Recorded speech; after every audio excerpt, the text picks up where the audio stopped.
வணக்கம். இப்போ நீங்க இந்த வீடியோல பார்த்துட்டு இருக்கிறது தக்ஷிணேஸ்வர் காளி கோயில். கொல்கத்தா காளி வேற, தக்ஷிணேஸ்வர் காளி வேற.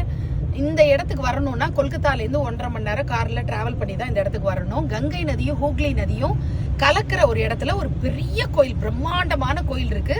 உள்ள வீடியோ எடுக்க முடியாது, வெளியில இருக்கிற பகுதியை தான் நீங்க பார்த்துட்டு இருக்கீங்க. இந்த கோயில்ல சிவனுடைய நெஞ்சு மேல காளி நின்றுட்டு இருக்கிற மாதிரி, 2 காலும் அது அவர் உடம்பு மேல நின்றுட்டு இருக்கிற மாதிரி காளி தரிசனம் கொடுக்குறாங்க. இந்த கோயில் யாரு கட்டி இருக்கிறாங்கிற விவரம் என்ன அப்படின்னா, ராணி ராஷ்மோனி அப்படிங்கிற ஒரு ராணி வந்து 24 படகுகள்ல உறவினர்கள் பொருள்லாம் எடுத்துக்கிட்டு காசிக்கு போகணும்னு தயாராகும் போது, மறுநாள் பயணிக்க வேண்டியவங்க முதல் நாள் வந்து கனவு வருது. அந்த கனவுல நீ அங்கெல்லாம் போக வேண்டியது இல்லை, இங்கேயே என்னுடைய உருவ சிலையை வச்சு நீ ஒரு கோயில் கட்டி வழிபாடு பண்ணுன்னு சொல்லியிருக்காங்க. அதுல உருவானதுதான் இந்த தக்ஷிணேஸ்வர் காளி கோயில். தக்ஷிணேஸ்வர் காளிக்கு இன்னொரு பேர் என்ன தெரியுமா?